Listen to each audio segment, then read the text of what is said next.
Hello Cancer, welcome to the Yellow Mandala. Here we take a look at your past, present and future based on Tarot, Indian mythologies and Vedic mysticism. And let's get started to look at your weeklies, alright? So what's going on with Cancer for the December week? Okay, this just fell out. Okay. Your immediate past had a lot of hurt, betrayal, toxicity, and it seemed like it came from a place that you did not expect it from. Currently, you're the Queen of Cups. You're mysterious. You feel like you're having this telepathic conversation with your person. The advice to your present is 5 of Coins, being left out in the cold. Okay, immediate future, 4 of Wands, beautiful. And the oral energy is the Ace of Swords, brand new communication. My goodness, Cancer, I'm so happy that you got this spread because I believe the last week one was a bit intense and I see it continuing here. So your recent past, you have the 3 of Swords. Obviously, like, you know, maybe you must be dealing with an air sign. The 3 of Swords would indicate, someone who's like hurt you real bad, betrayal that came from a place where you did not expect it to come from. Like maybe you trusted your person. This is predominantly a love reading, but this can also apply to your career or a family situation. You were not expecting, like that's the worst kind of betrayal, right? When someone hurts you when you least expect it. It's like you feel, you might be as strong as like the strongest warrior on the battlefield, but then when the hurt comes from someone you trusted, you trusted a lot. I'm not getting that word. What is it? But that's like the worst kind of hurt, and then you feel like you're left out in the cold by someone. Someone ghosted you, did not give you that closure, like why did that person move away? You know what, I'm going to share something very interesting that I found today. I too had these questions that, you know, why are people resorting to ghosting? And there is this new term called caspering. If you read that article that just was coined recently, where people, they just don't reply to your messages for long periods of time, and they just hope for you to like just get the hint that, you know what, I don't want to talk to you, so just go away. They're not too rude to just block you, but they just casper you. That's based on the movie Casper the Ghost.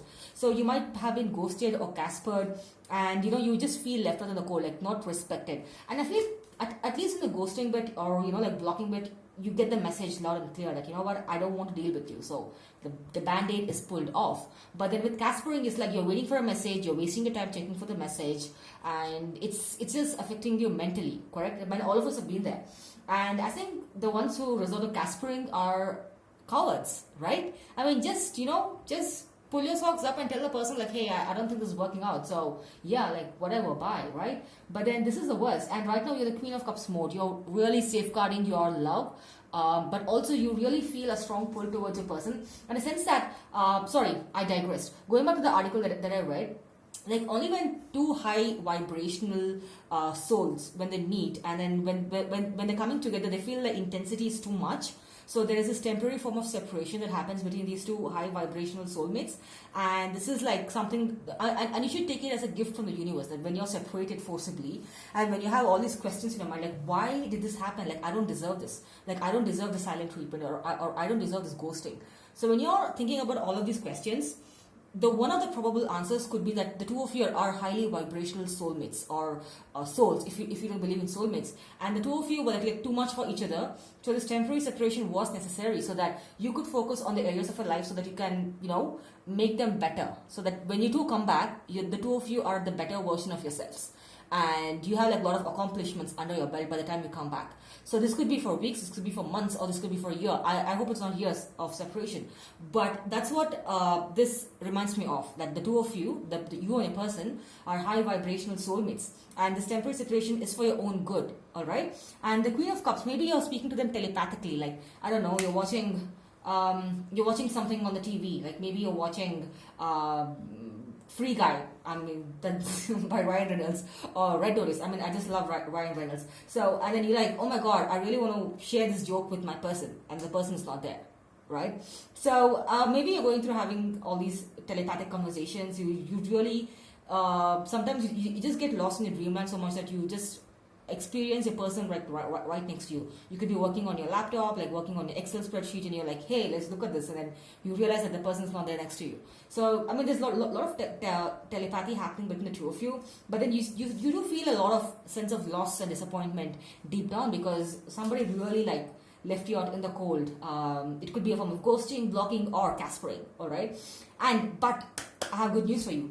In the future, immediate future, there could be talks about commitment or partnership or something serious. Like maybe your person realized. I mean, I know, like taking the energies from you, they did realize that, oh my God, I've been so stupid.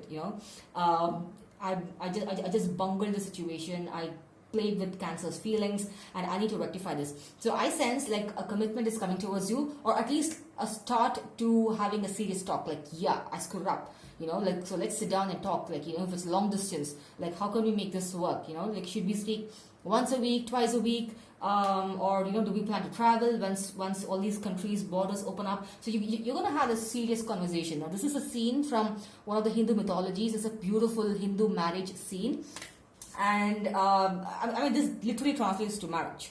Or for some of it could be partnership, or like a serious commitment, like, okay, fine, I think of you as my better half, I think of you as my boyfriend, girlfriend, so let's talk about it. I think it's going to be a very positive omen, auspicious step towards that talk, because your persons realize that they have behaved foolishly, and right now the two of you are just, I mean, you're hurting, even they're hurting, and they're regretting because they know that they left you in the cold, but then the two of you are still connected through your love and conversations. Your energies are vibing crazy, like crazy. And plus, you have another confirmation. The oral energy is Ace of Swords, like brand new communication. And this is not like dumb communication, like, yeah, whatever, let's go to McDonald's and, like, share a burger. I mean, okay, like, okay, I'm not to judge, but this is this is proper communication. Let's talk about the future kind of communication. It's not just let's just go grab breakfast tomorrow morning and be done with it. No, it's not that. It's more of a future, like where do we see ourselves? Like, what's the plan of action for the two of us? So I'm really excited and happy for this. Beautiful. All right, so let's get some guidance from the universe. My other deck's in the other room, but I just want to get some guidance using the same deck. This is beautiful, Cancer. I feel that the last week's energy was like a bit too intense, but right now things are going in a positive direction. And I feel that this hurt, whatever you went through, has made you stronger. It's like the Kelly Clarkson song, like, what doesn't kill you makes you stronger, right? So, I mean, I love this energy. And also, like I said, this separation has made the two of you better versions of yourself. So if you're meeting a person, don't expect them to be the same. They would have changed. Hopefully they have changed. I'm sure they've had their tougher moments, but let's see what the guidance from the universe is for this week.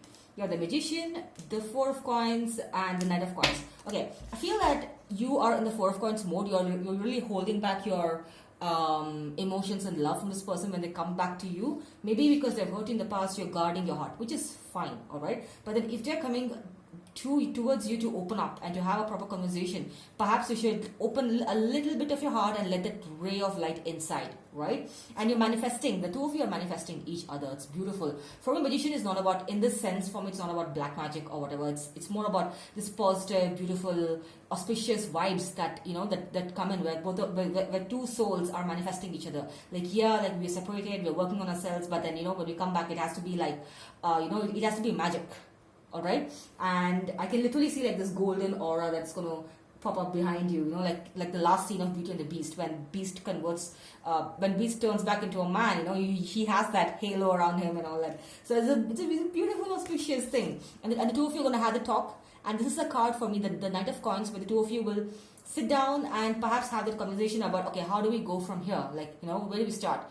And if you're living together in the same cities, I mean, not together, like in the same cities, you're probably going to be like, let's, meet our friends and let's, start to build that foundation. If in a long distance, you're going to have that call and talk to each other, and see like, how do we just start, so that is beautiful. Everything is going to work out beautifully. So just focus on letting a tiny bit of light inside your heart, Cancer.